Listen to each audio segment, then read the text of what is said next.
Welcome to Dram 1. I'm Martijn. I like to call myself a drambling man because I like to explore the world of whiskey, and today I will be reviewing the Bunnahabhain 12-year-old for you.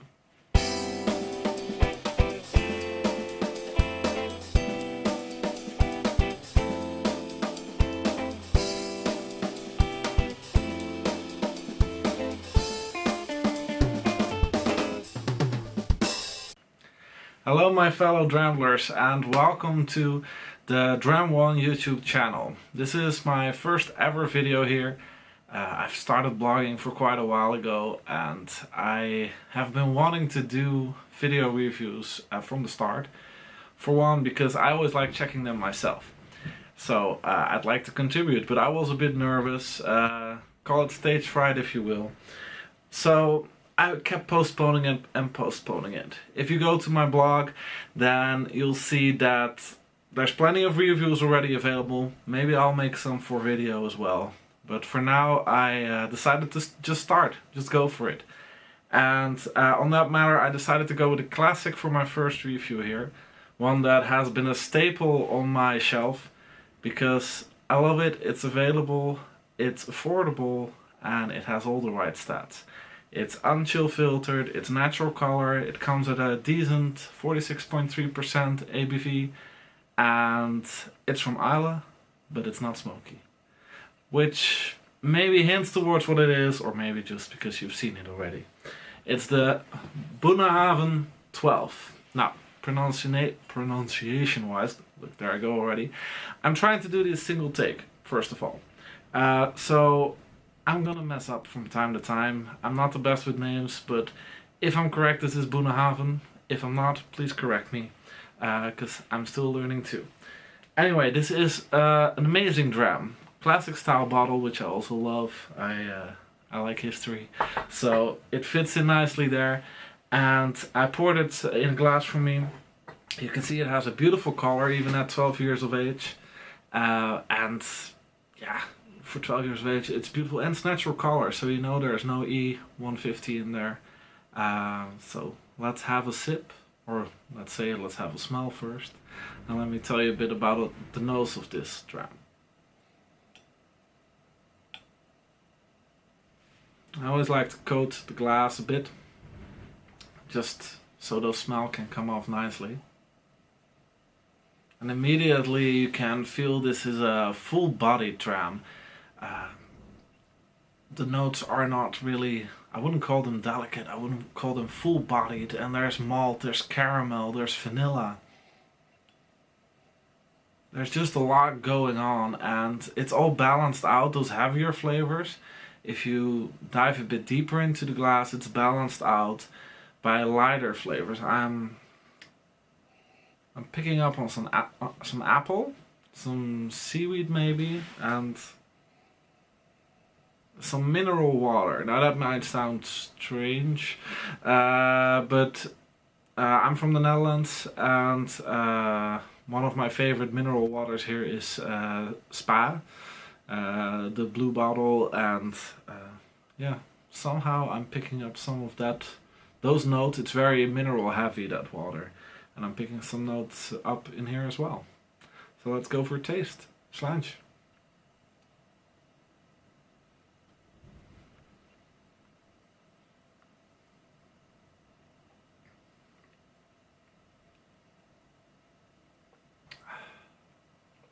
Oh, that is nice. And that full body that was on the nose, it is so there on the palate. It's yeah, even heftier. This is not a weak dram. This is in your face, full bodied, but I would like to add, even though it's so full bodied, so heavy, it is balanced nicely. It's not overwhelming. I am picking up on dried fruits, some nuts, and yeah, some coastal influences you might expect from an Islay, because there is some charred driftwood. I don't know if you've ever tried to light driftwood that you found on the beach on fire for a little campfire. Well, First of all, it doesn't burn that well, it just smokes a lot because it's still wet. But that scent is kind of coming off on the palate. Well, yeah, scent coming off on the palate might sound weird, but I think you catch my drift. There's a little bit of seaweed. My sister loves the seaweed crisps. They're supposedly healthy, or healthier at least, but she loves those. And there's a bit of that flavor in there as well. And the sweeter notes, the dried fruits, that's all sultanas mainly, like the yellow raisins, so to say.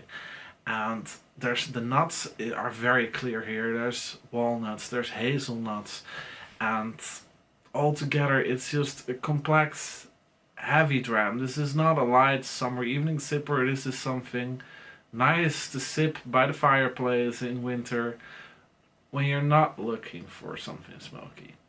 And the fact that it comes from Islay, I think, makes it all the more fun. The finish that I can tell you about, because of course, as I've been talking, it still keeps going in the mouth. I wouldn't exactly call it a long finish. It's more medium length, which is a shame. It's not a flaw of the dram, but it's good. So I wouldn't have minded if it would have lasted a bit longer. There's another nut coming into play. There's salted almonds, which I personally love, and the walnuts and hazelnuts that I found on the palate are here as well. There is a little bit of a licorice also poking its head up, but it's minor. I find that in a lot of whiskeys. Maybe I ate too much licorice as a child, but I find it a lot, and it's very subtle here, so it's not overwhelming like as if you're actually chewing on some licorice. It's just the note of the root, I would say.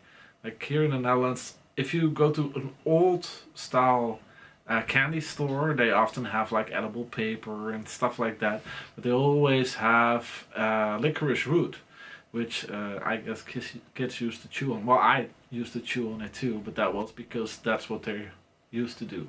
So nostalgia wise, let's keep it at that.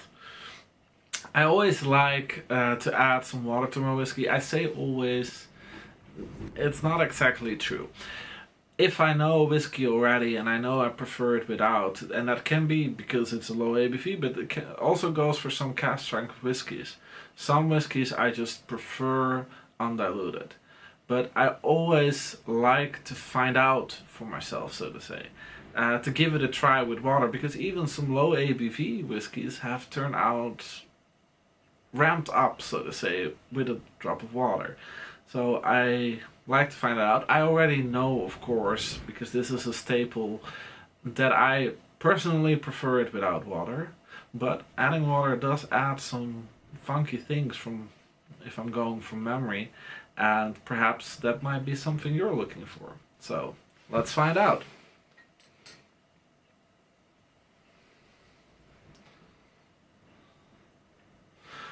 The way you add water, everybody has their own way. I have a little pipette because, well, that's what I have. It's easiest. The teaspoon works just fine.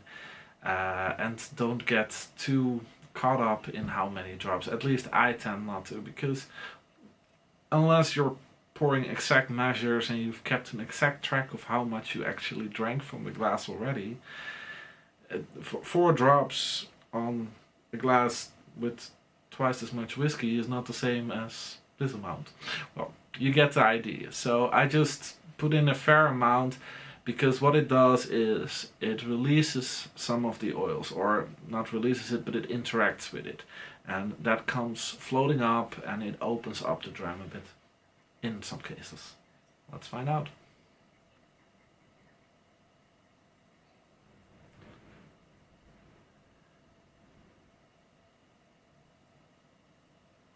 Yeah, this is lovely. It added more caramel, burnt caramel in fact, which I am appreciating, because it goes well with the other flavors. If you want to have more focus on the coastal influences, the seaweed, or the mineral water sort of things, like the lighter flavors, then adding water is probably not a good idea, because this really does put the focus on the sweeter side of this dram. Let's have a taste to see what it did there.